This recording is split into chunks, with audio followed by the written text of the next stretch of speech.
магазинчето ще съм взел решението си. За кое? За шофирането, кое ми е по-удобно. Кое ти по-харесва да караш? Дали буса или колата? Кое ми е по-удобно. Кое ти е по-удобно? Да, като стигнем до магазинчето ще съм взел своето решение. Добре, тата. Концентрирай се сега на пътя.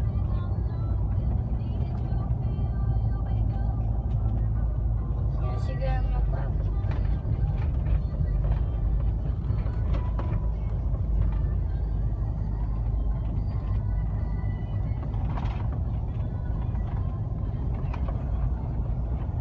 Колата как се пробива в тая линия, бе, ей. Сега ти малката кола. Тоест сега ти тънката кола. Гледай как се побива. Тя може да се побива между скали даже. Защото сега ти тънката. Каквато такава, нали, тате?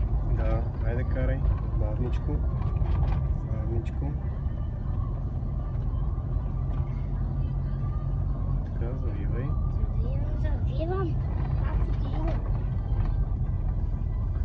Да, всичките си усилия, бе, тате. Защото този камион и вчера беше тук. Той се ни изпревара. Той май тук се стои.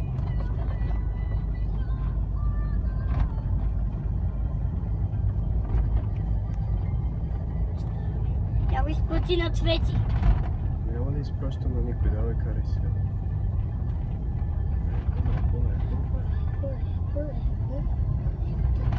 Тази жена, върти го.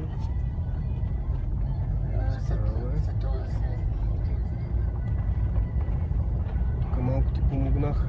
Да, Че го изпусна завоя май малко, а? малко да.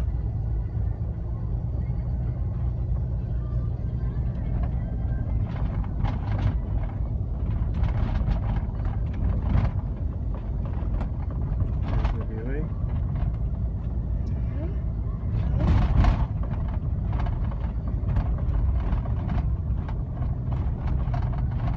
Браво, бе, тате, добре се справяш. Но тук по-малко ми помага, повече съм кара. Нали така? Да.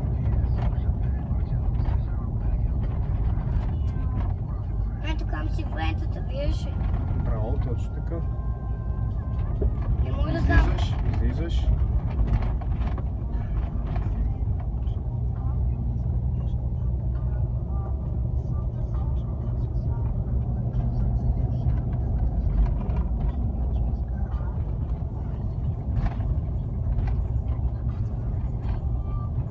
Вече как добре контролирам. Да.